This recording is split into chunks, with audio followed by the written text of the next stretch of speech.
Hello class, here is your video lecture on systems and forces. So, a system is defined as when you got more than one body of mass hooked up together so that they kind of sort of act as one body of mass. So let's start with something simple, literally one body of mass. Let's say that it is 5 kilograms in mass and experiences a forward force of 10 newtons. Well, what is the acceleration here? Well, we know the net force equals mass times acceleration. There's only one force on this, so net force is positive 10. We know the mass is 5. Solve for A, and you guys probably did this instantly in your head, but just showing you the steps. Positive 2 meters per second squared. Yay! But now let's zoom in on that box and look at the fact that it's not actually one box, it's a system of 2 boxes.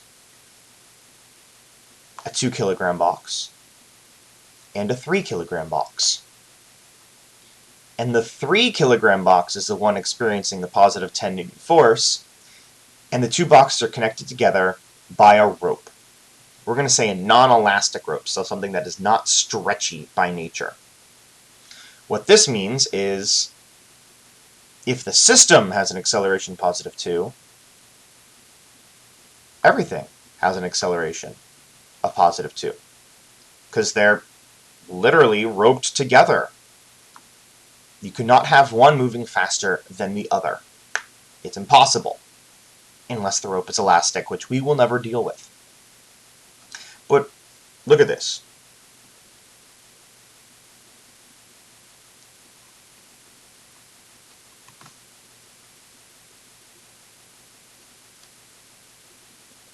How is it possible? Because look, there's no force on here, and there's only a 10 Newton force here, and 3 times 2 is not 10. So how come our net force equation doesn't work? The answer is in the rope. So we're going to take our setup,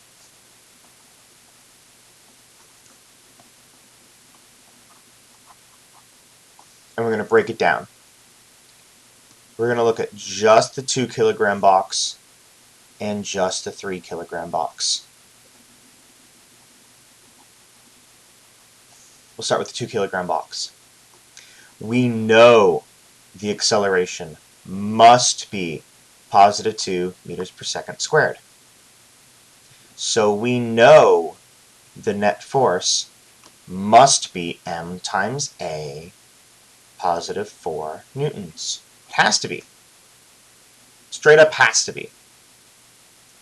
But there's no force on it. Except there is.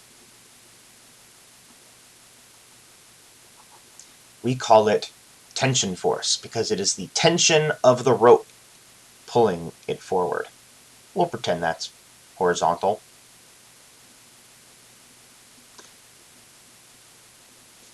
But what about the other block? Well, same story. The acceleration is positive 2 meters per second squared. We know the net force on this block has to be, must be, no other option, positive 6 newtons. Except it has a positive 10 Newton force on it. Well, we also know that net force is the sum of all forces.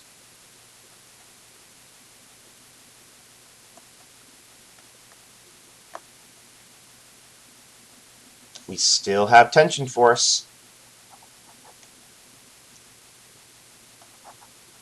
Here's how I like to think about it. The 3 kilogram block should not be accelerating at 2. It should be accelerating a lot faster than that, 10/3. But it can't. It is slowed down because of the 2 kilogram block. So the rope is dragging it backwards a little bit. How much? Well, let's see. We know that's 6, and we know that's 10. So tension force must be negative 4 newtons. Crazy! tension force is the same on both blocks, except one's positive and one is negative. That will always be true. Tension force will always equal tension force. Ignoring, of course, signs, which for us, remember, are just positives and negatives, lefts and rights. Alright, so let's see, that means that I should slap some numbers here.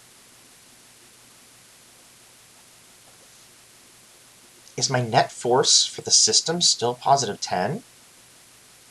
The answer is yes, because my net force has to be the sum of all the forces. So positive 10 plus negative 4 plus positive 4 is still 10. Positive. Tension force is cool because you get to ignore it when you redraw your system as one block.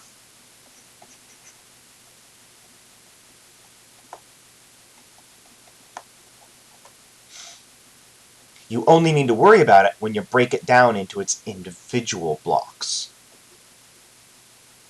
So for a problem like this, for a system, you need to draw 3 pictures, minimum. One of what the entire system is doing, one of what's actually going on, and I guess those are the only 2 you have to do. But I would strongly recommend breaking it down even further then into just this block and just this block. 1 picture, 2 picture, 3 picture. Alright, which brings me to my 6 rules for dealing with problems involving systems. Step 1 is you have to remember acceleration is the same.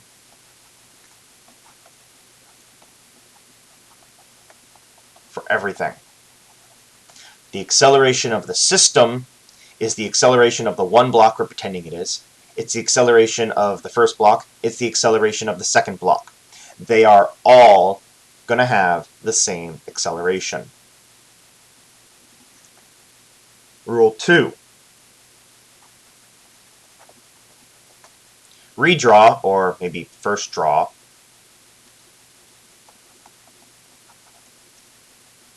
your system as one block with all the forces on it.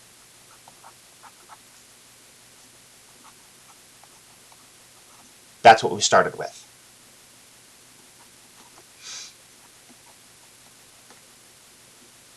Then, notice that we don't have tension force because it's sort of inside the system. We call that an interior force. Internal, sorry, force.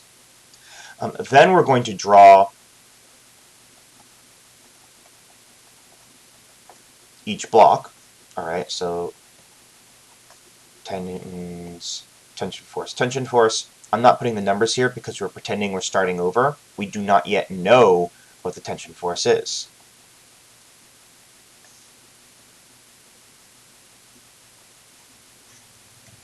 Alright, now we're going to do F net equals MA. That's supposed to be a semicolon. And F net equals the sum of all forces for the system.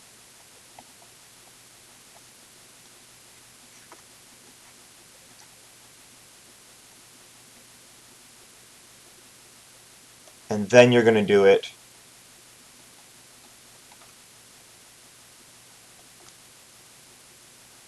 for each block.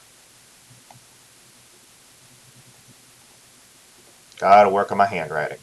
Should go to cursive next time. Alright. Let's see. I said 6. Did I miscount? No, I just condensed. Okay, so there we go. 5 rules. That's even better. 5 rules. First you draw it like this, and then you draw it like this. You say, alright, well, my net force, whatever it is, has to be mass times acceleration. My net force has to be all the forces added together. That's positive 10 newtons. Yay. Rinse and repeat until you're done. Okay, so my net force has to be mass times acceleration. It's mass times acceleration. For here it's going to be equal to tension force. And here it's going to be equal to positive 10 plus tension force, which is going to be a negative number for this one, because it's going backwards. Alright, at this point, I solve. In this case, I'm going to be solving for acceleration and what those tension forces are. The end. Now do your work.